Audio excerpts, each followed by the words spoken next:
So how does deepening the roots of your character translate to professional success? When Gary Kirsten and I joined the Indian cricket team as coaches in 2008, we set 2 outcome goals that we hoped to guide the team towards, and 2 process goals that we believed would give us the best possible chance of achieving those. Some 3 years later, at the end of our tenure, there was one of those 2 process goals we never shared with anybody. We kept it as a closely held secret until well after our time with the team had finished, by which time they had achieved those 2 outcome goals of becoming the #1 test team in the world for their first time and winning the 2011 World Cup. That process goal we never shared with the team was we wanted to make people better, or the cricketers better people, for our interventions. Now, there's 2 reasons we kept that as a secret and never shared it. Number 1, we weren't paid to make the cricketers better people. We were paid to make them win cricket matches. And number 2,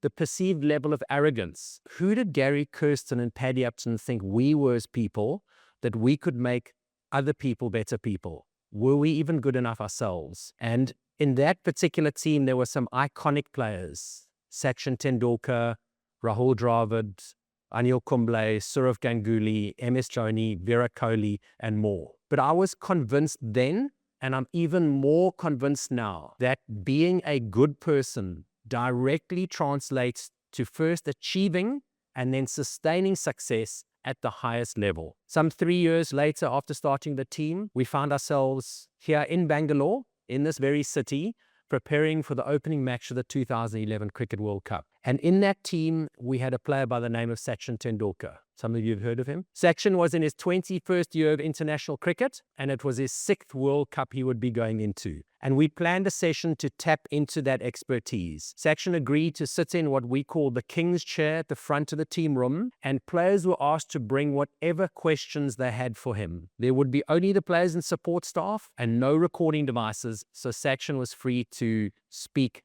openly. One of the young players, Ravi Jadeja, I remember, asked Sachin, what was the most significant moment of your career? And Sachin said that moment happened when I first played cricket for my country at the age of 16 years old. And I remember sitting there in the room thinking, well, that's pretty obvious. Anyone who plays test cricket for their country at 16, that would be the most significant moment. But Sachin's answer took certainly me, and I think many others, by surprise. He said it wasn't when I played for my country that moment happened. It happened when I returned from my first test tour, and one of my closest 16-year-old friends came to me and he said, Sachin, can I speak freely? And I speak on behalf of the friendship circle. And he said, my friend told me that we all recognize you're a better cricketer than us, but since you've been picked for India, you're behaving as if you're a more important person than us, and we don't like it. And Sachin said that was the first time I realized what I'm doing as a cricketer and who I am as a person are different. And I need to work on being the best cricketer I can be, but I also need to work on being the best person I can be. And that would turn out to be a very insightful gift, given the amount of hero status and demigod status he would get for the next 23 years of his career and beyond. He went on to say and tell us that evening, he said, I went home and I spoke to my dad about this. And my dad said to me, throughout your career, your results will go up and your results will go down. And when your results go up and you do well, people will love you and praise you. When you do badly, people will criticize you. But the impact you have on them as a person will last a lifetime. Now, that's a pretty cool story of a significant moment that helped drive Sachin to be the great cricketer he was and the great person he also was and is. But how does being a good person translate to first achieving and then sustaining success at the highest level? And there's 2 important words there: success and sustained. When it comes to the word sustained, there's some very public examples of highly skilled, highly successful athletes whose careers and legacy has been cut abruptly and unnecessarily short. Probably the poster boy example of this is Lance Armstrong, the greatest cyclist and one of the greatest athletes ever to have lived. He won 7 Tour de France's, was a cancer survivor and hailed as a cancer champion with his Live Strong campaign. He was also the ringleader of the world's most sophisticated sports doping program. He cheated, lied, and bullied his teammates. He intimidated witnesses. He lied to hearing panels, and for that, he got banned for life. That fall from grace was a direct result of a rot in the core of his character. It had nothing to do with his cycling ability. Mike Tyson, undisputed heavyweight champion of the world. He earned around $300 million in his career. Despite that amazing success, he was also jailed for 3 years for sexual assault, jailed for drink driving and drugs, confessed drug addict, married 3 times with 7 children, and by 2003, he was bankrupt. In his own words at the end of his career, he said, "My whole life has been a waste. I have been a failure." Again, his fall from grace was a direct result of flaws in his character, nothing about what he did in the boxing ring. In recent years, social media has shone a huge limelight on players' careers, not just on what they do on the field, but also on their character and who they're being while they're playing on the field, and also on their personal lives. And this has had consequence. There's more and more sports coaches and selectors in team sports particularly who are adopting a policy of not choosing or even dropping high-performing superstars who are known to have flaws or questionable personalities. Kevin Peterson, the England cricketer, was famously dropped from the England cricket team because of his so-called disruptive personality. And this happened at a time when he was not only the best batsman in the England team, but one of the best batsmen in the world game. And being dropped for his personality flaws, that signaled the end of his international career. Sponsors these days are not just endorsing athletes based on their sporting prowess, they're also strongly considering what kind of character, what kind of person is this athlete. And this is particularly off the back of Nike having lost reputedly between $5 and $12 billion as a result of the Tiger Woods scandal. They also ended up withdrawing sponsorship from Lance Armstrong for his doping, from Kobe Bryant for alleged sexual assault, from Oscar Pistorius for murder, and from at least 6 other athletes who brought their reputation and brand into disrepute. And alongside those sport coaches, selectors, sponsors, there's increasing narrative in the business world today to hire for character and teach for skill. I would go so far as to say that next to our health, character is one of our single most important assets to set up for a successful experience in life. When it comes to the second word, success, how does being a good person actually translate to success in the first place? In 2003, the South African cricket, they identified 15 young cricketers who were earmarked as the next best probables to play for the country. And I was asked as mental coach to do one-on-one sessions with each one of them individually over the off-season to help them prepare for potentially playing for the country. I asked these players to please come to the sessions and bring whatever questions they would like to discuss about their mental game and going forwards in their career. I remember there was one of those cricketers who he wanted to talk about philosophy and spirituality and life and ego and how these things related to sport and all of life. And they were fascinating conversations, but we spoke very little about cricket. I had never seen this particular individual play, but the experts of the day were saying that he probably wasn't going to make it in international cricket because he had 2 fundamental flaws in his game.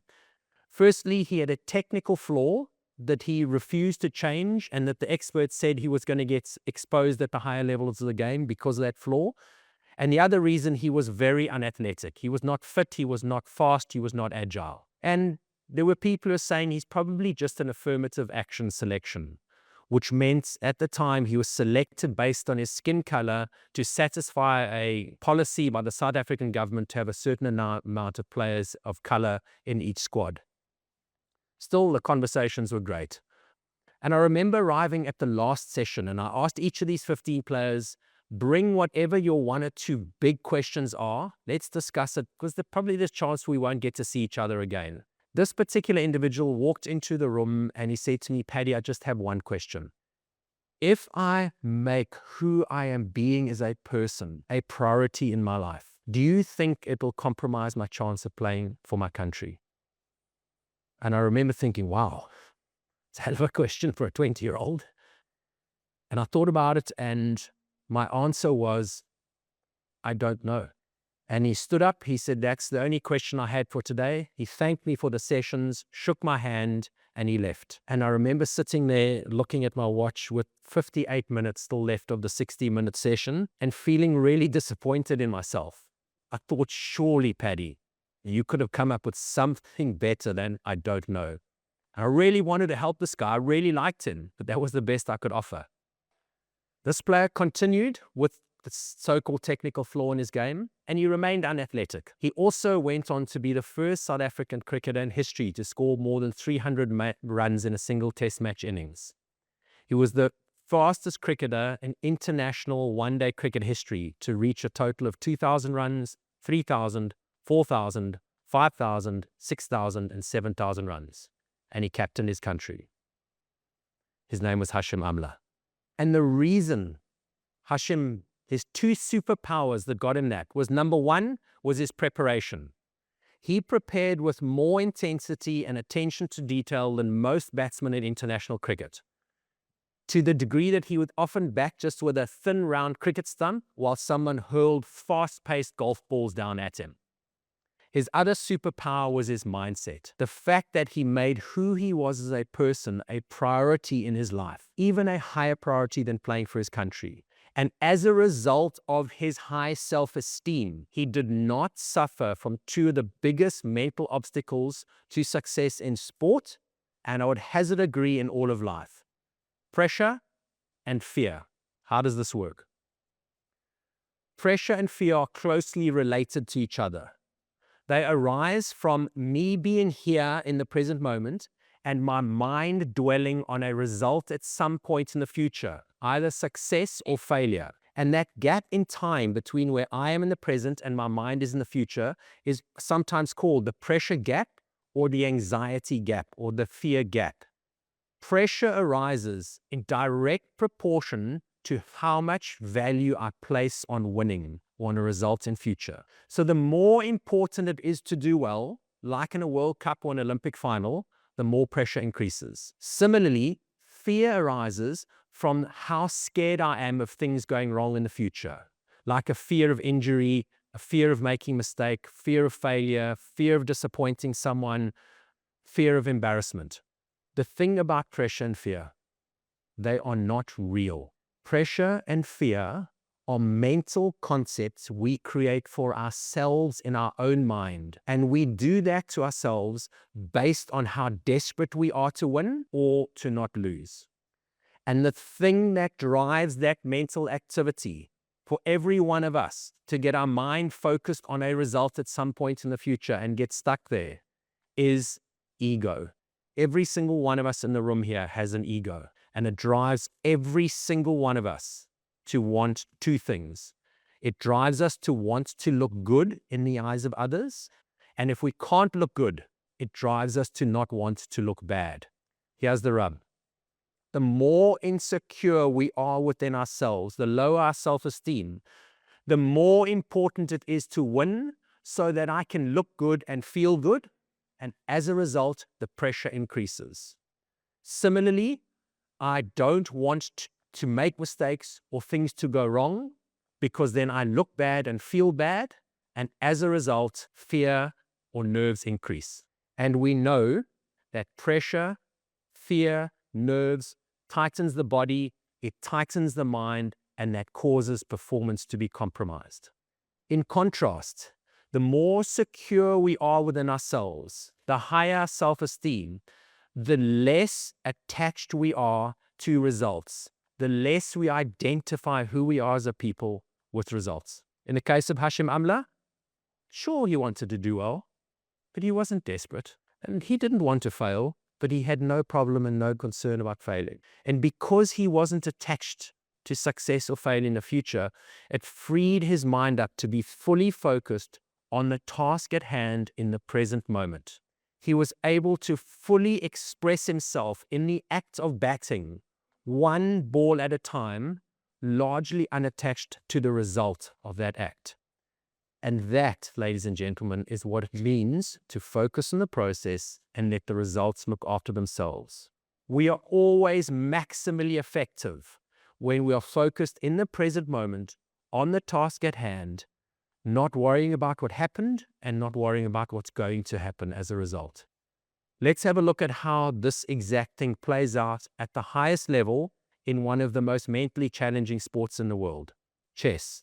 Well, that game is all in the mind. I spent probably over 30 hours helping 17 and then 18-year-old Indian chess grandmaster Gukesh prepare for the Chess World Championship match. It would be 14 games in 18 days against reigning world champion Ding Liren from China. Through those conversations, Gukesh got to fully accept that over those 14 games, he was going to lose. He was definitely going to make mistakes on the chessboard that would hand the advantage back to his opponent.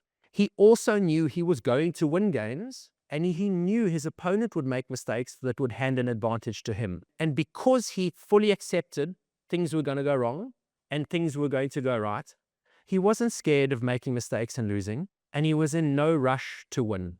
His job was to remain fully focused on the chessboard as it was set out in front of him, not worried about what had happened before and not worried about what might happen afterwards, and make the best move available to him in that moment.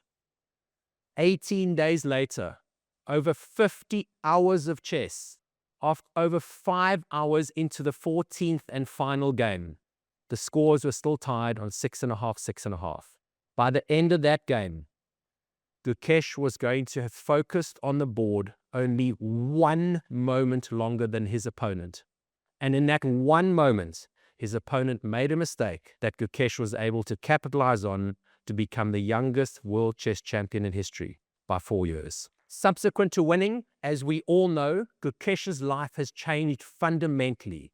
There is so much adulation, celebration, admiration that is being heaped upon him, not just within India, a country of about 1.4 billion people, but beyond that. His life has fundamentally changed. Gukesh, the person, is exactly the same person he was before that game started, with the same value system and the same level of humility. And the message I want to share today is separate yourself from your results.